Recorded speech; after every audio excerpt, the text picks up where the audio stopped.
नमस्कार विद्यार्थी मित्रांनो, आज आपण इंग्रजी ग्रामरमधला नवीन टॉपिक शिकणार आहे. फार महत्त्वाचं आहे. त्याला म्हणतात पॉझिटिव्ह वर्ब. पॉझिटिव्ह वर्ब म्हणजे मित्रांनो त्याला मराठीत प्रेरणार्थक क्रियापद असं म्हणतात.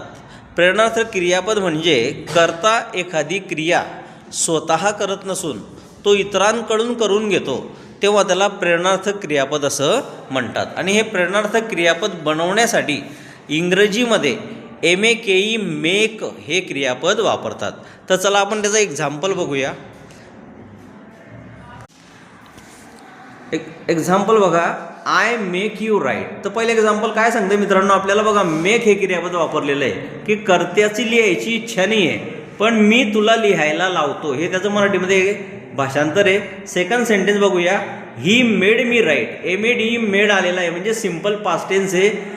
त्याने मला लिहायला लावले म्हणजे माझी लिहायची इच्छा नव्हती पण त्याने माझ्याकडून काय केलं, लिहून घेतलं. आणि नंबर 3 आहे, she will make us write. हा सिम्पल फ्युचर टेन्स आहे, ती आम्हाला पत्र लिहायला लावेल. आणि number 4, I can make you write a letter. मी तुला पत्र लिहायला लावू शकतो.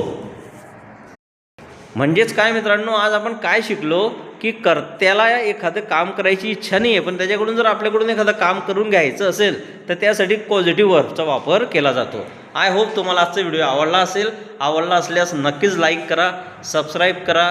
थँक्यू. जय सद्गुरू.